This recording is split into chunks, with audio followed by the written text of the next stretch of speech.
શ્રી ગણેશાય નમઃ. મિત્રો, આપ જોઈ રહ્યા છો યુટ્યુબ આપણી ચેનલ આવો સત્સંગમાં આપ સૌનું સ્વાગત છે.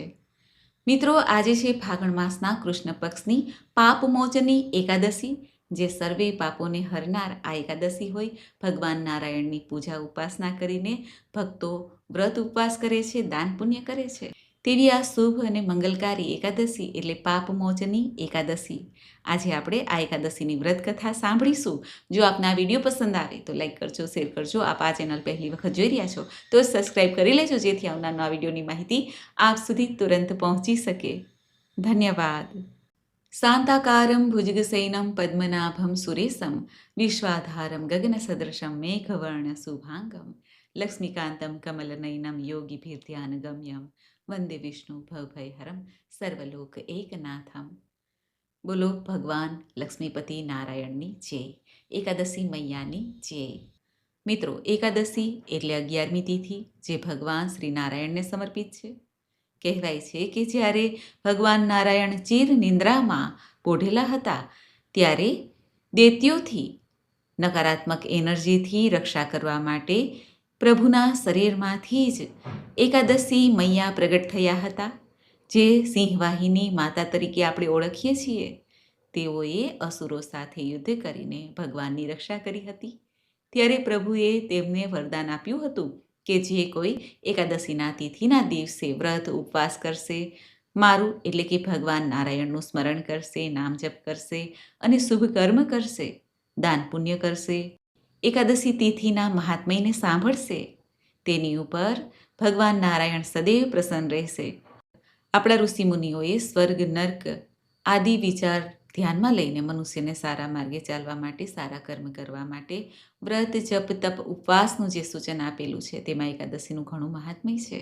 નામ જ સાર્થક કરે છે કે એકાદશી તે પાપોને હરનાર છે, મોક્ષ ફળ આપનાર છે.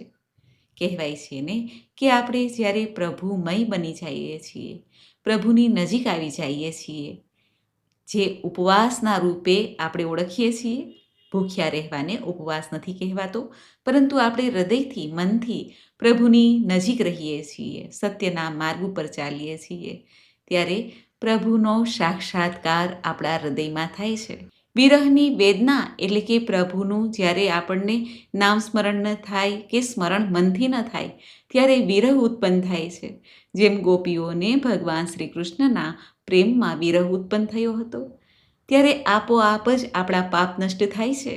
વ્રત કરવાની આમ તો કોઈ જરૂર નથી, પરંતુ આપણે માનવ છીએ, ભૂલ ભરેલું જીવન છે, ભૂલને કારણે જ આપણો જન્મ છે અને આપણા કર્મોને ભોગવવા માટે જ આપણે આ ધરતીલોક ઉપર આવ્યા છીએ. ત્યારે આપણા વડવાઓએ, ગુરુજનોએ આ વિધાન બતાવ્યું છે કે જ્યારે જ્યારે આ વ્રત આવે, ત્યારે એ વ્રતનું જો પાલન કરીએ તો એક દિવસ માટે પણ પ્રભુની નજીક રહી શકીએ છીએ. જો કે વ્રત ઉપવાસ તે પરણેલી બહેનો છે, સૌભાગ્યવતી બહેનો છે, તે પોતાના પતિની આજ્ઞા લઈને કરે તો વધુ સારું છે. એકાદશીના દિવસે ભગવાન શ્રી નારાયણનું વિધિ વિધાનથી પૂજન થાય છે અને વ્રતનો સંકલ્પ થાય છે. જે બીજા દિવસે 12સની તિથિ આવે ત્યારે તે વ્રતને છોડવાનું હોય છે, દાન પુણ્ય કરવાનું હોય છે, જે આપણાથી બને એ. ઉનાળો છે તો હવે એ રીતે દાન થાય: જલનું દાન, અન્નનું દાન, જૂતા, ચપ્પલ, છત્રીનું દાન તથા પશુ પક્ષીને દાણા ચણની વ્યવસ્થા કરવી જોઈએ. જો કે એકાદશીની તિથિ હોય ત્યારે વૃક્ષોનું પણ જતન કરવાનું, પ્રકૃતિ માતાનું જતન કરવાનું પણ કહેવામાં આવ્યું છે. કારણ કે જે પ્રકૃતિ આપણને ઓક્સિજન આપે છે, તે વૃક્ષોની સેવા થાય છે.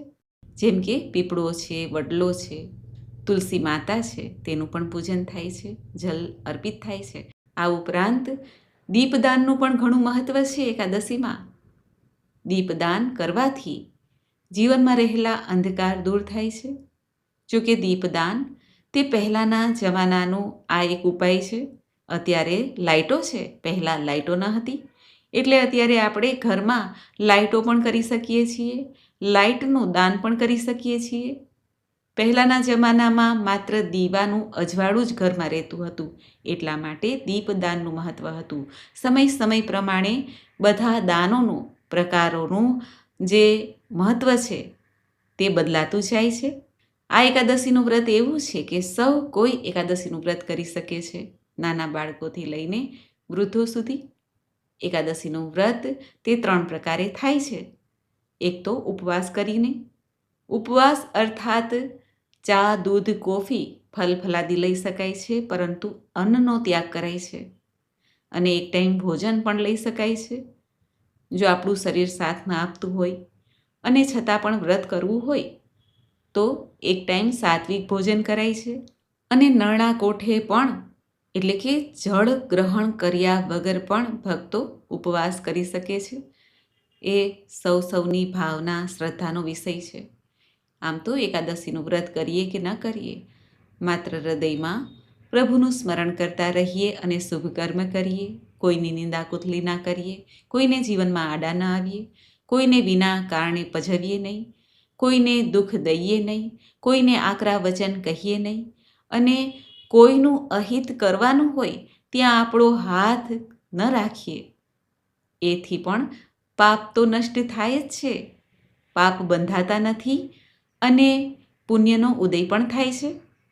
એકાદશીના દિવસે આપણા ઘરના મંદિરમાં બિરાજમાન ભગવાન નારાયણના કોઈ પણ સ્વરૂપની પૂજા થઈ શકે છે. ધૂપ, દીપ, નૈવેદ્ય, તુલસી દલ, માખણ, મિશ્રી, ફલ ફલાદી ભોગથી દક્ષિણા સહિત પૂજન થાય છે. એકાદશીના દિવસે વાળ નખ કપાય નહીં. એકાદશીના દિવસે પતિ પત્ની સંયમ રાખે. જો કે એકાદશીનું વ્રત એવું છે કે માસિક ધર્મમાં રહેલી બહેનો પણ એકાદશીનું વ્રત કરી શકે છે, પૂજન નથી થતું.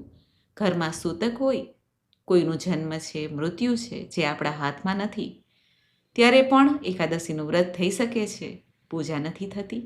જ્યારે સૂતકના દિવસો પૂર્ણ થાય પછી એકાદશીનો જે આપણે સંકલ્પ કર્યો છે દાન પુણ્યનો, તે કરી શકાય છે. એકાદશીના દિવસે ભગવાન શ્રી નારાયણની પૂજાની સાથે આ વ્રતના મહાત્મ્યની કથા પણ સંભળાય છે. આવો આપણે સાંભળીએ પાપમોચની એકાદશીના મહાત્મ્યની કથા. બોલો ભગવાન લક્ષ્મીનારાયણ દેવની જય. એક વખત ધર્મરાજ યુધિષ્ઠિર ભગવાન શ્રી કૃષ્ણને કહે છે, હવે તમે મને ફાગણ માસના કૃષ્ણ પક્ષની એકાદશી વિશે બતાવો. આ એકાદશીનું નામ શું છે? એમાં કયા દેવતાની પૂજા કરવામાં આવે છે તથા તેની વિધિ કઈ છે? તે બધું વિસ્તારપૂર્વક મને કહો. આ સાંભળીને ભગવાન શ્રી કૃષ્ણ કહે છે, હે રાજન, એક સમયે માંધાતા રાજાએ લોમસ ઋષિને પૂછ્યું કે હે મુનિ શ્રેષ્ઠ, ફાગણ માસના કૃષ્ણ પક્ષની એકાદશીનું નામ શું છે? તેની વિધિ કઈ છે? તે વિસ્તારપૂર્વક મને કહો. ત્યારે લોમસ ઋષિ બોલ્યા, હે રાજન, ફાગણ માસના કૃષ્ણ પક્ષની એકાદશીનું નામ પાપમોચની છે. તેના વ્રતના પ્રભાવથી મનુષ્યોના અનેક પાપ નષ્ટ થાય છે. તેની કથા પણ સાંભળો. આમ કહીને ઋષિવર પાપમોચની એકાદશીની કથા સંભળાવા લાગ્યા. પ્રાચીન કાળમાં ચૈત્રરથ નામનું વન હતું. તેમાં અપ્સરાઓ નિવાસ કરતી હતી. ત્યાં દરેક સમયે વસંત રહેતી હતી, અર્થાત તે જગ્યાએ દરેક પ્રકારના પુષ્પ ખીલતા હતા. એ જગ્યાએ ગંધર્વ કન્યાઓ વિહાર કરતી હતી. એ વનમાં ઇન્દ્ર પણ અન્ય દેવતાઓની સાથે ક્રીડા કરતા. એ વનમાં એક મેઘાવી નામના મુનિ તપસ્યા કરતા હતા. તે શિવ ભક્ત હતા. એક દિવસ મંજુ ઘોષા નામની એક અપ્સરા તેમને મોહિત કરવા માટે સિતાર વગાડીને મધુર ગાવા લાગી. તે સમયે શિવના શત્રુ અનંગ કામદેવ પણ શિવ ભક્ત મેઘાવી મુનિને જીતવા માટે તૈયાર થયા. કામદેવે એ સુંદર અપ્સરાની ભ્રમરોનું ધનુષ્ય બનાવ્યું, કટાક્ષને એની દોરી બનાવી. આ રીતે કામદેવ પોતાના શત્રુ શિવ ભક્તને જીતવા તૈયાર થયા. એ સમયે મેઘાવી મુનિ પણ યુવા અને હૃષ્ટ પુષ્ટ હતા. ઋષિએ યજ્ઞોપવીત તથા દંડ ધારણ કર્યા હતા. તે બીજા કામદેવ જેવા જ લાગતા હતા. એ મુનિને જોઈને કામદેવના વશમાં થયેલી મંજુ ઘોષાએ ધીરે ધીરે વાણીથી વીણા પર ગાવાનું શરૂ કર્યું. મેઘાવી મુનિ પણ મંજુ ઘોષાના મધુર ગાન અને સૌંદર્ય પર મોહિત થઈ ગયા. તે અપ્સરાએ મુનિને કામદેવથી પીડિત જાણીને એમને આલિંગન કરવા લાગી. તે મુનિ એના સૌંદર્ય પર મોહિત થઈને શિવ રહસ્ય ભૂલી ગયા અને કામમાં વશીભૂત થઈને તેમની સાથે રમણ કરવા લાગ્યા. એ મુનિ કામના વશીભૂત થવાના કારણે એ સમયે તેમને દિવસ રાત્રિનું કંઈ પણ ધ્યાન ન રહ્યું અને ઘણા સમય સુધી રમણ કરતા રહ્યા. એક દિવસ મંજુ ઘોષાએ મુનિને કહ્યું, હે મુનિ શ્રેષ્ઠ, હવે મને ઘણો સમય થયો છે, હવે સ્વર્ગમાં જવાની આજ્ઞા આપો. ત્યારે મુનિ બોલ્યા, હે સુંદરી, તું તો આજે જ આ સંધ્યાએ જ આવી છે, હમણાં પ્રાતઃકાળ સુધી તો રોકાવો. મુનિના વચન સાંભળીને અપ્સરા એમની સાથે ફરી રમણ કરવા લાગી અને ઘણો સમય વીત્યો. પછી એણે મુનિને ફરી કહ્યું, હે દેવ, હવે તમે મને સ્વર્ગમાં જવાની આજ્ઞા આપો. ત્યારે મુનિ બોલ્યા, હજી તો કંઈ જ સમય નથી થયો, હજી થોડી વાર રોકાવ. ત્યારે અપ્સરા બોલી, હે મુનિ શ્રેષ્ઠ, તમારી રાત્રિ તો ખૂબ લાંબી છે, હવે તમે વિચારો કે મને તમારી સાથે આવ્યાને કેટલો સમય થઈ ગયો. અપ્સરાના આવા વચનો સાંભળીને મુનિને જ્ઞાન પ્રાપ્ત થયું અને સમયનો વિચાર કરવા લાગ્યા.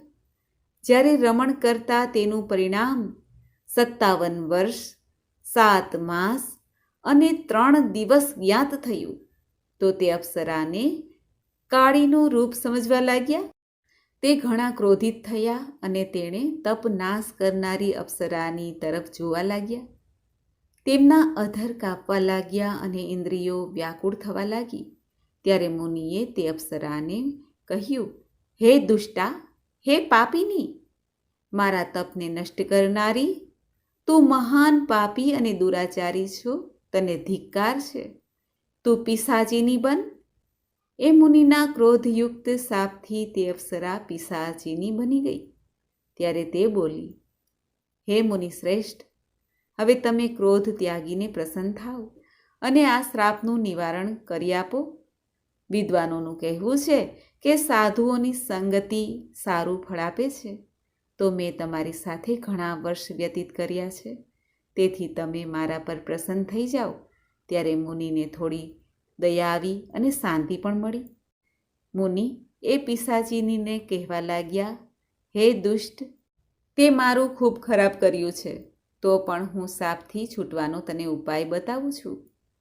તું ફાગણ માસના કૃષ્ણ પક્ષની જે એકાદશી આવે છે, જેનું નામ છે પાપમોચની એકાદશી, એ એકાદશીનું વ્રત કર, પિશાચીઓનીમાંથી તું છૂટી જઈશ. આ પ્રકારે મુનિએ તેને સમસ્ત વિધિ બતાવી. પોતાના પાપના પ્રાયશ્ચિતના માટે પોતાના પિતા ચ્યવન ઋષિ પાસે ગયા. ચ્યવન ઋષિ પોતાના પુત્ર મેઘાવીને જોઈને બોલ્યા, હે પુત્ર, આ તે શું કર્યું? તારા સમસ્ત તપ નષ્ટ થઈ ગયા. ત્યારે મેઘાવી ઋષિ બોલ્યા, હે પિતાજી, મેં ખૂબ મોટું પાપ કર્યું છે, તમે મને એનાથી છૂટવાનો કોઈ ઉપાય બતાવો. ત્યારે ચ્યવન ઋષિ બોલ્યા, હે તાત, તું ફાગણ માસના કૃષ્ણ પક્ષની પાપમોચની નામની એકાદશીનું વ્રત વિધિપૂર્વક કર, ભક્તિપૂર્વક કર. આનાથી તારા સમસ્ત પાપ નષ્ટ થઈ જશે. પિતાના વચન સાંભળીને મેઘાવી ઋષિએ આ પાપમોચની એકાદશીનું વિધિપૂર્વક વ્રત કર્યું. તેના પ્રભાવથી તેમના સમસ્ત પાપ નષ્ટ થઈ ગયા. મંજુ ઘોષા અપ્સરા પણ પાપમોચની એકાદશીનું વ્રત કરવાથી પિશાચ દેહમાંથી મુક્તિ મળી અને સુંદર રૂપ ધારણ કરીને સ્વર્ગલોકમાં ચાલી ગઈ.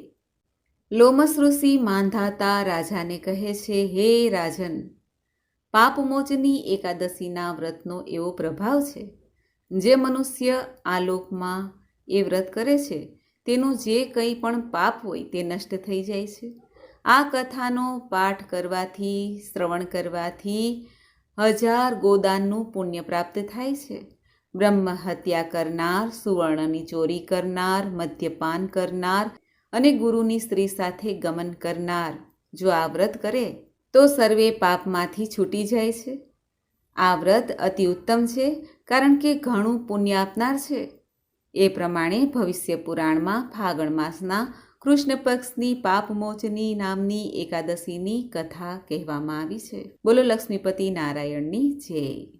તો મિત્રો, આપણે સાંભળી ફાગણ માસના કૃષ્ણ પક્ષની એકાદશી, સર્વે પાપોને હરનાર પાપમોચની એકાદશીની વ્રત કથા. મને આશા છે કે આપને આ વિડીયો જરૂર પસંદ આવ્યો હશે. ઓમ નારાયણાય વિદ્મહે વાસુદેવાય ધીમહિ તન્નો વિષ્ણુ પ્રચોદયાત. બોલો લક્ષ્મીપતિ નારાયણની જય. મિત્રો, મને સાંભળવા માટે ધન્યવાદ. આપ સૌને મારા જય શ્રી કૃષ્ણ.